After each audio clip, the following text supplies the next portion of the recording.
Hello बच्चों, तो स्वागत है आप सभी को फिर से मेरे एक नए वीडियो में। और आज हम लोग देखने वाले हैं बच्चों क्लास 12th केमिस्ट्री के 70 ऐसे मोस्ट इंपोर्टेंट क्वेश्चन जो कि बच्चों सीधा सीधा आपके कल बोर्ड एग्जाम में आने वाला है। तो चलिए सभी प्रश्नों को देखते हैं और एक एक प्रश्न जो है बच्चों आपके लिए रामबाण साबित होने वाला है। तो देखिए सभी प्रश्नों को किस प्रकार से बनाएंगे बच्चों। देखिए ए बी और सी तत्वों का मानक अपचयन विभव जो है बच्चों क्रमशः में इतना इतना और इतना दिया गया है। तो इसका अपचयन शक्ति का क्रम पूछा जा रहा है, जिसका मैंने ट्रिक इससे पहले वाला वीडियो में मैंने आपको बताया है क्या होता है बच्चों। तो देखिए पहले तो हम लोग ए बी और सी लिख लेते हैं, ए और बी सी। अपचयन शक्ति का मतलब होता है जो सबसे ज्यादा माइनस में कौन है बच्चों वह सबसे पहले लिखेंगे। तो सबसे ज्यादा माइनस में है बच्चों -2.50 और यहाँ पर बच्चों माइनस यह वाला बच्चों। तो सबसे पहले हम लोग बी लिखेंगे, बी लिख लिए और उसके बाद कौन है बच्चों, तो यह प्लस में है यह माइनस में, इसलिए हमारा सी पहले आएगा और फिर बच्चों हमारा ए आएगा, यानी कि बी सी ए। देखिए ऑप्शन नंबर डी में हमारा आंसर दिया गया है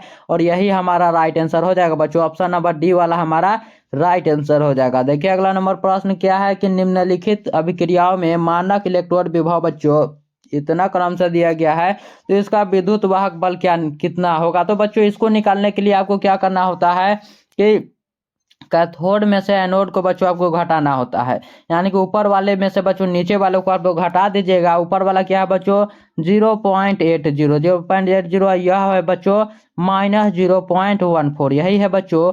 तो माइनस और माइनस इसको घटाना है तो माइनस माइनस प्लस हो जाएगा बच्चों, और जोड़ दीजिए इसको क्योंकि प्लस हो चुका है माइनस माइनस। तो 0 4 हमारा 4 हो जाएगा, 8 1 9 हो जाएगा बच्चों, और 0 पॉइंट में यानी कि 0.94 वोल्ट हमारा आंसर होगा। 0.94 वोल्ट बच्चों, जो कि ऑप्शन नंबर आपके डी में दिया गया है, ऑप्शन नंबर डी में बच्चों। अगला नंबर प्रश्न देखिए कि 1s2 2s2 2px1 2py1 और 2pz1 बच्चों दिया गया है। तो निम्नलिखित में से किस तत्व का इलेक्ट्रॉनिक विन्यास है। यहाँ पर बच्चों एक्स वाई जेड में बच्चों तोड़ दिया गया है जो कि एक ही होता है। तो 1 2 3 यानी कि बच्चों यहाँ पर क्या कहा जा रहा है 1s2 2s2 बच्चों और 2p3 यही कहा जा रहा है। 2p3 बच्चों यहाँ पर कहा जा रहा है, जो कि क्या हो जाएगा, तो यह किसका होता है बच्चों, यहाँ पर होता है 2 4 6 और 6 पर क्या आता है तो नाइट्रोजन आता है बच्चों, नाइट्रोजन आता है, इसलिए ऑप्शन नंबर सी हमारा यहाँ पर राइट आंसर हो जाएगा बच्चों। अगला नंबर प्रश्न देखिए क्या है 7 होगा बच्चों, 7 होगा। देखिए यहाँ पर 2p3 ना है बच्चों, 7 पर बच्चों हमारा नाइट्रोजन आता है। देखिए अगला नंबर प्रश्न कि निम्नलिखित में कौन सा गुण बच्चों अक्रिस्टलीय ठोस पदार्थ का नहीं है। तो अक्रिस्टलीय ठोस पदार्थ का बच्चों गुण होता है निश्चित ज्यामितीय आकृति होना चाहिए, उच्च अंतरान्विक बल होना चाहिए और सुस्पष्ट द्रव्यमानांक होना चाहिए। लेकिन बच्चों जो हमारा क्रिस्टल होता है क्रिस्टलाइन सॉलिड वह बच्चों असमदैशिक होता है, और यहाँ पर समदैशिक दिया गया है जो कि क्या होता है बच्चों, तो जो अक्रिस्टल होता है, इसलिए यह हमारा बच्चों क्रिस्टल का गुण नहीं होगा, या यह क्रिस्टल पदार्थ का बच्चों गुण नहीं होगा। अगला नंबर प्रश्न देखिए कि निम्नलिखित में कौन अनुसंख्य गुणधर्म है बच्चों। तो अनुसंख्य गुणधर्म से आपसे जरूर प्रश्न पूछा जाएगा। अनुसंख्य गुणधर्म बच्चों 4 प्रकार के होते हैं, याद रखिएगा, प्रासरण दाब, क्वथनांक का उन्नयन, हिमांक का अवनमन और वाष्प दाब का अपेक्षिक अवनमन बच्चों, वाष्प दाब का अपेक्षिक अवनमन। तो क्या होगा यहाँ पर श्यानता बच्चों होगा नहीं, पृष्ठ तनाव होगा नहीं, क्वथनांक का अगर उन्नयन होता तब हो जाता, प्रासरण दाब बच्चों यहाँ पर हो जाएगा ऑप्शन नंबर डी हमारा यहाँ पर राइट आंसर।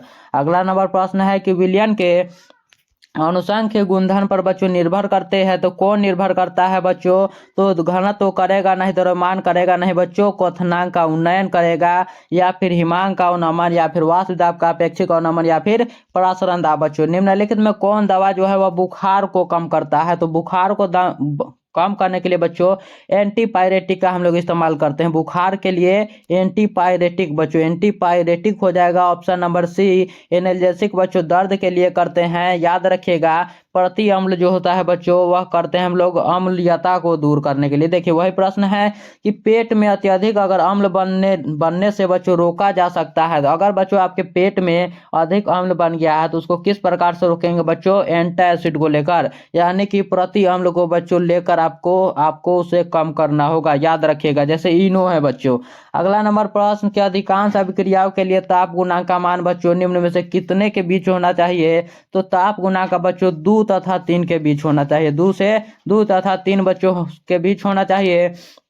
अगर बच्चों अभिक्रिया 2 गुना हो जाता है तो याद रखिएगा यहाँ पर 10 डिग्री सेल्सियस तक उसका बढ़ जाता है बच्चों, याद रखिए। अगर 10 डिग्री सेल्सियस बढ़ाइएगा तो 2 गुना तक वह बच्चों हो जाता है, 2 गुना अभिक्रिया तेजी से होता है। भौतिक अधिशोषण में लगभग ऊष्मा उत्सर्जित होती है केजे पर मोल में बच्चों कितना होता है, तो 20 से 40 केजे पर मोल हो जाएगा, 20 से 40 केजे पर मोल। अगला नंबर प्रश्न जो कि 11वां नंबर प्रश्न है कि कॉपर पाइराइट का सूत्र होता है बच्चों, कॉपर पाइराइट जो कि कॉपर का ही अयस्क है बच्चों, जिसका सूत्र होता है CuFeS2। और इसमें 3 धातुएं होते हैं बच्चों, कॉपर, लोहा और सल्फर, कॉपर, आयरन और सल्फर बच्चों। निम्नलिखित में कौन एल्युमिनियम के बच्चों प्रमुख अयस्क है, तो एल्युमिनियम के प्रमुख अयस्क यानी कि बच्चों जिससे एल्युमिनियम का निष्कर्षण होता है वह हमारा बॉक्साइट हो जाएगा। बॉक्साइट जो है बच्चों यह एल्युमिनियम का प्रमुख अयस्क होता है। और इसका सूत्र क्या होता है जल्दी से बताइए।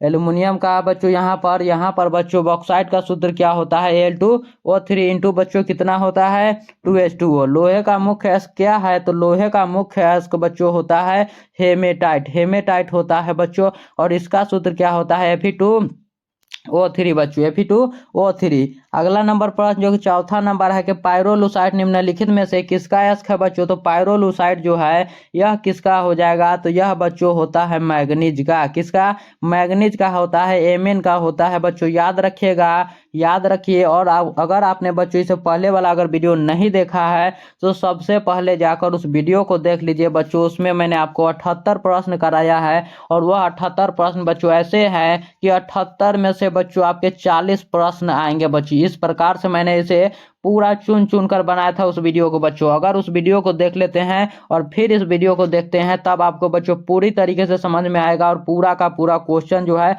आपको एग्जाम के पेपर में मिलेगा बच्चों। हैबर विधि से अमोनिया के उत्पादन में निम्नलिखित में कौन उत्प्रेरक प्रयुक्त होता है, तो वह उत्प्रेरक प्रयुक्त होता है यहाँ पर लोहा और मोलिब्डेनम का बच्चों पाउडर होता है, Fe+MO यानी बच्चों मोलिब्डेनम। देखिए अगला नंबर प्रश्न कि निम्नलिखित में कौन सबसे शक्तिशाली ऑक्सीकारक पदार्थ है बच्चों, तो ऑक्सीकारक होता है फ्लोरीन। और अवकारक सबसे ज्यादा होता है बच्चों आयोडीन। अवकारक पूछे तो अवकारक में बच्चों आपको यहाँ पर क्या लगाना है, अवकारक में आपको लगाना है बच्चों आयोडीन। और देखिए 17वां नंबर प्रश्न क्या है कि निम्नलिखित में कौन हाइड्रोजन प्रबलतम ऑक्सीकारक है, तो प्रबलतम ऑक्सीकरण भी कारक भी बच्चों हमारा फ्लोरीन भी होता है बच्चों। देखिए समुद्री जल में पाए जाने वाला तत्व कौन है, तो समुद्री जल में बच्चों आयोडीन जो है वह बहुत पाया जाता है, आयोडीन, जिसे बच्चों हम लोग लैमिनेरिया किस्म के बच्चों समुद्री घास से प्राप्त करते हैं। और बच्चों आयोडीन का बच्चों उत्पादन भी आपसे 5 नंबर वाले मार्क्स में पूछता है। श्रृंखलन गुण सबसे ज्यादा होता है बच्चों किस में, तो श्रृंखलन गुण जो है यह सबसे अधिक होता है बच्चों कार्बन में। किसमें, कार्बन का जो चैन श्रृंखला होता है वह बहुत ही बड़ा बड़ा बनता है, इसलिए बच्चों सबसे ज्यादा कार्बन में। K4FeCN6 में बच्चों Fe का प्रसंकरण यानी कि हाइब्रिडाइजेशन जो है वह कितना होता है, तो यह होता है D2sp3 बच्चों, D2sp3 याद रखिएगा। ऑप्शन नंबर सी हमारा राइट आंसर। और इसमें जितने भी प्रश्न है बच्चों ऐसे ऐसे प्रश्न है जो कि आपके सीधा बोर्ड एग्जाम में लड़े बच्चों। किस अणु का द्विध्रुव आघूर्ण शून्य है बच्चों, तो द्विध्रुव आघूर्ण जो है यह BF3 का बच्चों शून्य होता है, किसका, BF3 का। ऑप्शन नंबर बी हमारा यहाँ पर राइट आंसर हो जाएगा, ऑप्शन नंबर बी। PCl5 है बच्चों, तो PCl5 जो है यह ऑक्सीकारक है बच्चों, क्या है, तो यह एक प्रकार का ऑक्सीकारक है बच्चों, याद रखिएगा। ऑक्सीकारक यहाँ फास्फोरस के बच्चों 5 ऑक्सीकारक अवस्था होते हैं, ऑक्सीकरण अवस्था होता है। देखिए अगला नंबर प्रश्न की अर्धशेल, फिर से बच्चों विद्युत वाहक बल्ब निकालने के लिए बोला जा रहा है, जिसके लिए मैंने आपको क्या तरीका बताया था, तो आपको कैथोड में से एनोड को घटाना था, कैथोड में से एनोड को घटाना था। आप लोग बच्चों यहाँ पर लिख लीजिए क्या है बच्चों 0.076 माइनस 0.41 बच्चों, माइनस 0.41। तो क्या आ जाएगा, 6 में से 1 घटाइएगा आपका 5 आ जाएगा, 7 में से 4 घटाइएगा 3 आ जाएगा बच्चों, और 0 पॉइंट में लगा दीजिए। आपका आंसर क्या आ गया बच्चों, तो 0.35। क्या आ गया बच्चों, 0.35 वोल्ट आपका आंसर आ जाएगा, प्लस वाला हमारा राइट आंसर होगा। देखिए कि किसी रासायनिक अभिक्रिया का वेग स्थिरांक निम्नलिखित में किस पर निर्भर करता है, तो रासायनिक अभिक्रिया का वेग स्थिरांक जो है यह ताप पर बच्चों निर्भर करता है। किस पर बच्चों, तो ताप पर, सांद्रण पर, और किस किस पर निर्भर करता है जल्दी से बता दीजिए आप लोग। फास्फोरस के अणु का सूत्र क्या होता है बच्चों, तो फास्फोरस के अणु का सूत्र P4 होता है, याद रखिएगा। फास्फोरस अणु का सूत्र बच्चों P4 होता है। और देखिए अगला नंबर प्रश्न कि निम्नलिखित में कौन एक प्रथम संक्रमण श्रेणी का तत्व नहीं है बच्चों। तो प्रथम संक्रमण श्रेणी बच्चों क्या होता है, तो स्कैंडियम से लेकर जिंक तक के तत्वों को हम लोग कहते हैं। 21 से यानी कि बच्चों 30 तक के तत्वों को। लेकिन देखिए लोहा उसमें है, क्रोमियम भी है, लेकिन बच्चों यहाँ जो मैग्नीशियम है बच्चों, मैग्नीशियम नहीं होगा क्योंकि यह एस ब्लॉक का तत्व है बच्चों, यह एस ब्लॉक का तत्व है बच्चों, याद रखिएगा। यहाँ पर देखते हैं अगले नंबर प्रश्न को कि बाह्यतम विन्यास 3D6 और 4s2 यानी कि बच्चों 18 यहाँ पर है बच्चों, 18 यहाँ पर बच्चों 18 दिया गया है आर्गन, और फिर 3D6 बाह्यतम विन्यास का है तो 3D6 और 4s2, तो 18 और 2 कितना हुआ, 18 कितना होता है बच्चों 24, और 24 2 बच्चों 26, या और 26 पर आता है बच्चों हमारा लोहा, क्या बच्चों Fe आता है यानी कि लोहा आता है, याद रखिएगा। और देखिए कि सोना का ऑक्सीकरण संख्या क्या होता है बच्चों, तो सोना का ऑक्सीकरण संख्या कहीं बच्चों इसका आंसर 0 दिया हुआ होता है तो कहीं बच्चों +1। आप लोग देख लीजिएगा, ज्यादातर बच्चों इन दोनों में बड़ा ही कंफ्यूजन होता है, +1 आप लोग राइट आंसर लगा दीजिएगा। अगला नंबर प्रश्न देखिए कि निम्नलिखित में से कौन धातु अम्ल से अभिक्रिया कर हाइड्रोजन गैस मुक्त नहीं करती है बच्चों। तो हाइड्रोजन गैस जो है यह कॉपर बच्चों मुक्त नहीं करता है, किससे बच्चों अभिक्रिया कर, तो बच्चों यह हाइड्रोजन गैस मुक्त नहीं करता है, याद रखिएगा। कॉपर हो या फिर बच्चों Ag हो या फिर बच्चों Au हो, यानी सोना हो, चांदी हो या फिर कॉपर हो, तीनों में से कोई नहीं करता है। Cu2+ बच्चों Z बराबर जिंक बराबर उसका यहाँ पर बच्चों 29 उसका दे दिया गया है। आयन में अयुग्मित इलेक्ट्रॉनों की संख्या, यहाँ पर बच्चों कॉपर क्या है बच्चों, कॉपर के Cu2+ दिया गया है, तो इसको कैसे 29 में से 2 घटा दीजिए बच्चों, आपका 27 बच जाएगा। देखिए यहाँ पर किस प्रकार से होता है, यहाँ पर बच्चों जब आप 2 घटा दीजिएगा तो 27 हो जाएगा, और लास्ट में आपका बच्चों 3D9 बचेगा।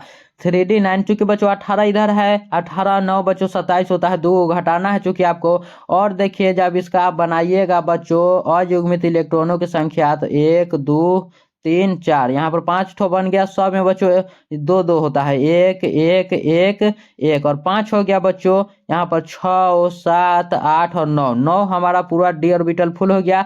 कितना खाली है बच्चों, तो 1 का स्थान खाली है, और यही पूछा जा रहा है कि अयुग्मित इलेक्ट्रॉनों की संख्या कितना है, तो 1 बच्चों अयुग्मित इलेक्ट्रॉनों की संख्या हो जाएगा। देखिए कि वायुमंडल में प्रचुर मात्रा में पाया जाने वाला बच्चों उत्कृष्ट गैस कौन है, तो सबसे ज्यादा पाया जाता है, सबसे ज्यादा नहीं बच्चों, उत्कृष्ट गैस यहाँ पर पूछा जाए प्रचुर मात्रा में, तो सबसे ज्यादा बच्चों पाया जाता है नोबेल गैस आर्गन, क्या बच्चों आर्गन पाया जाता है, याद रखिएगा। देखिए अगला नंबर प्रश्न कि K4FeCN6 है बच्चों, तो यह एक प्रकार का क्या है, तो जटिल लवण है, क्या है बच्चों, तो कॉम्प्लेक्स साल्ट है, याद रखिएगा। K4FeCN6 में Fe का ऑक्सीकरण संख्या क्या है बच्चों, तो यहाँ पर Fe का निकालना है, तो K का बच्चों होता है +1, +1 गुना 4 प्लस बच्चों x, और बच्चों Cn का क्या होता है, तो -1 गुना 6 बराबर बच्चों 0, तो 1 गुना 4 हमारा 4 हो जाएगा +x, और -1 गुना 6 बच्चों -6 बराबर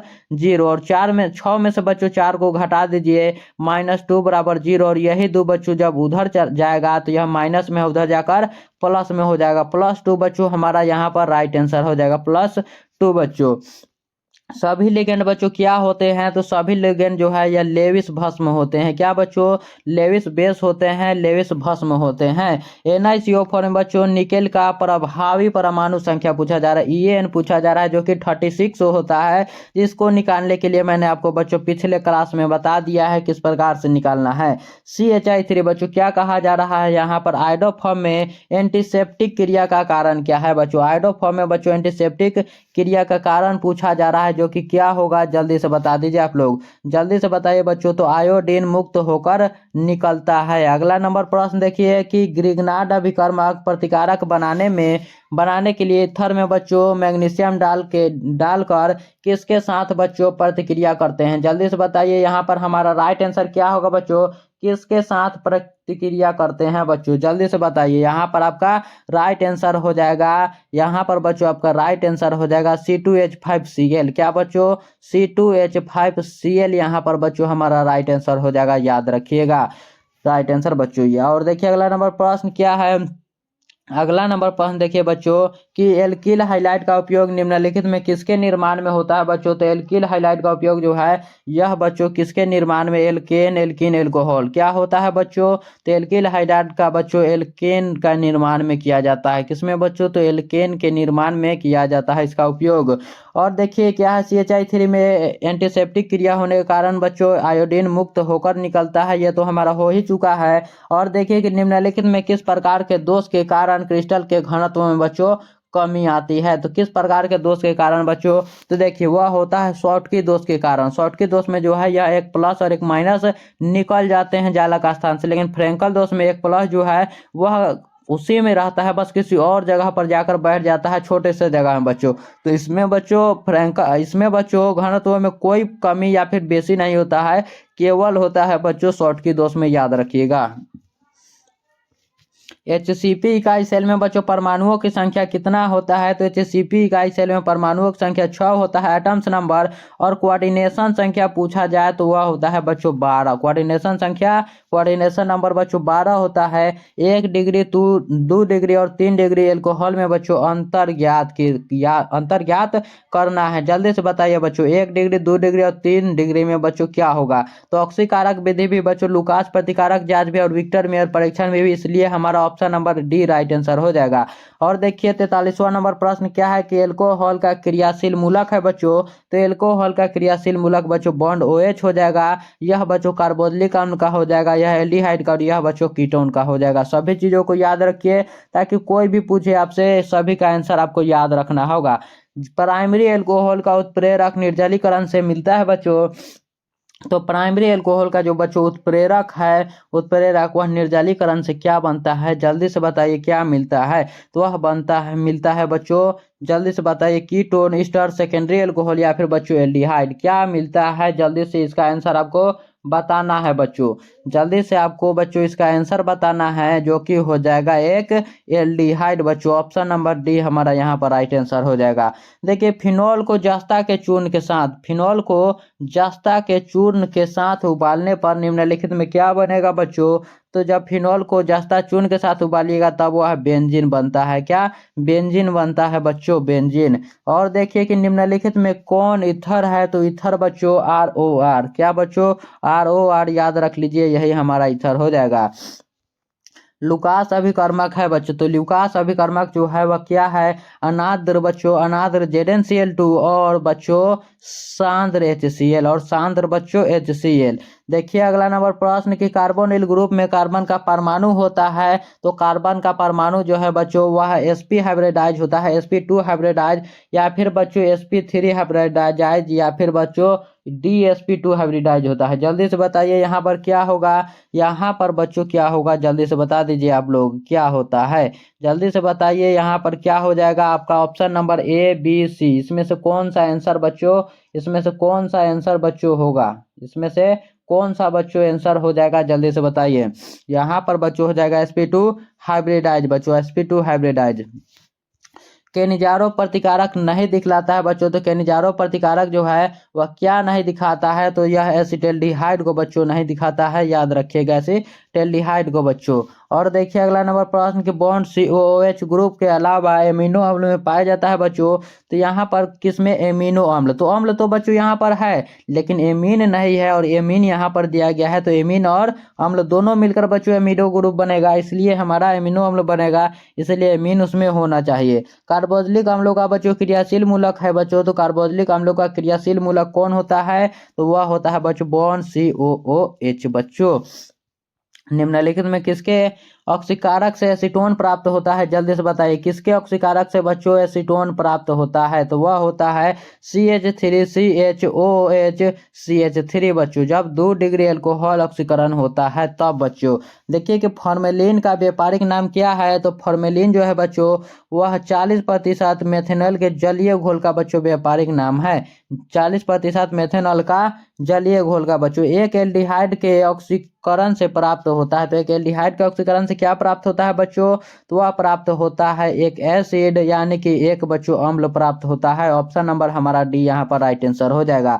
देखिए कि मिथाइल एमीन को बनाया जा सकता है बच्चों, तो मिथाइल एमीन को किस प्रकार से बनाया जा सकता है? तो मिथाइल एमीन को बच्चों बनाया जा सकता है हॉफमैन ब्रोमाइड अभिक्रिया द्वारा। हॉफमैन ब्रोमाइड अभिक्रिया के द्वारा बनाया जा सकता है। और इसको बच्चों क्या कहते हैं? तो यहाँ पर कार्बन गिनिए बच्चों, एक दो, एक पर मेथ दूसरा पर एथ बच्चों, तो एथ और यह क्या है बच्चों? ऊपर ही हमने देखा है कि एमीन है यानी कि एथाइल एमीन इसका नाम है बच्चों, एथाइल एमीन इसे कहा जाता है। निम्नलिखित में कौन प्रबलतम भस्म है? तो प्रबलतम भस्म कौन होता है बच्चों? 2 डिग्री एमीन वाला।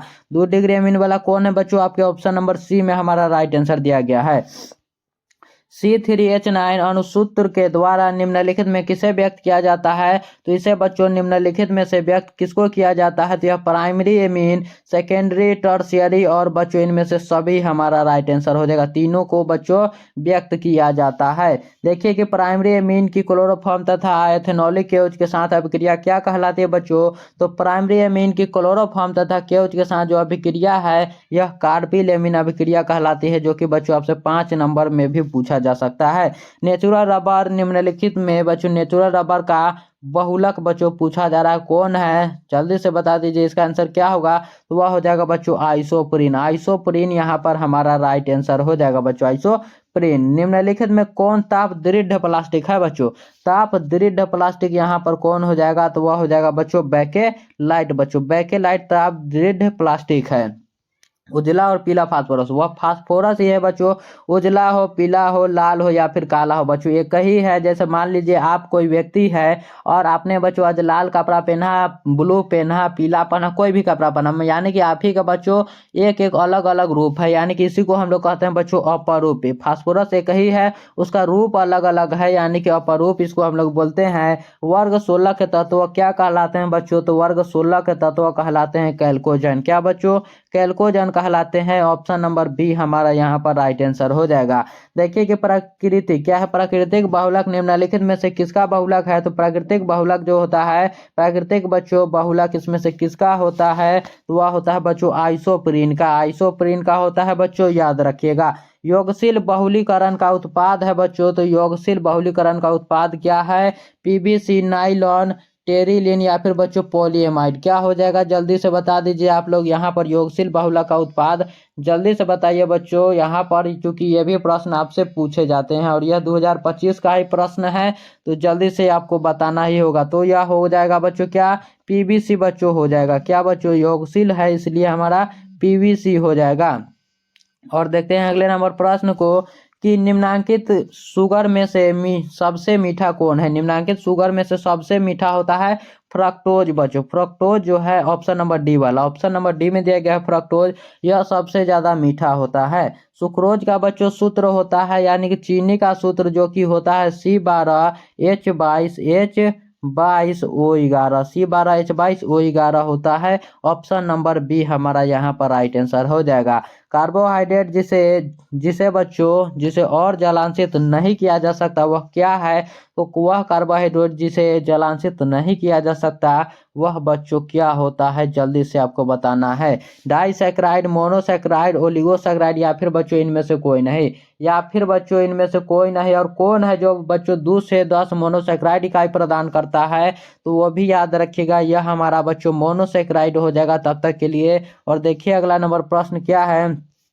कि घोलक के 1 केजी में उपस्थित घुल्य की मोलों की संख्या को क्या कहते हैं? तो 1 केजी में उपस्थित है इसलिए हम इसे मोल लता कहते हैं। और यही बच्चों 1 लीटर में उपस्थित होता है तो वह हम लोग उसे मोल रता कहते हैं बच्चों, वह उसे हम लोग मोल रता कहते हैं। गैल्वेनिक सेल में एनोड होता है, तो गैल्वेनिक सेल में बच्चों एनोड जो है यह ऋणात्मक होता है। क्या होता है बच्चों? तो वह नेगेटिव होता है, याद रखिएगा। और देखिए कि निम्नलिखित में कौन सा कार्बोहाइड्रेट वनस्पति कोशिका का आवश्यक घटक है बच्चों? तो वनस्पति कोशिका का आवश्यक घटक कौन होता है? स्टार्च, सेल्यूलोज, सुक्रोज या फिर बच्चों विटामिन। क्या हो जाएगा यहाँ पर? यह हमारा लास्ट प्रश्न है बच्चों और लास्ट प्रश्न का आंसर आप लोग जल्दी से बताइए कि क्या हो जाएगा। इसका आंसर बच्चों आपका सेल्यूलोज हो जाएगा। और बच्चों बताइए कि 71 प्रश्न में से आपका कितना सही हुआ, 71 में से आपका बच्चों कितना सही हुआ। और बच्चों यह वीडियो अगर आपको अच्छा लगा होगा तो इस वीडियो को लाइक कर दीजिएगा और चैनल को भी बच्चों सब्सक्राइब कर लीजिएगा। मिलते हैं अगले वीडियो में, तब तक के लिए बच्चों धन्यवाद।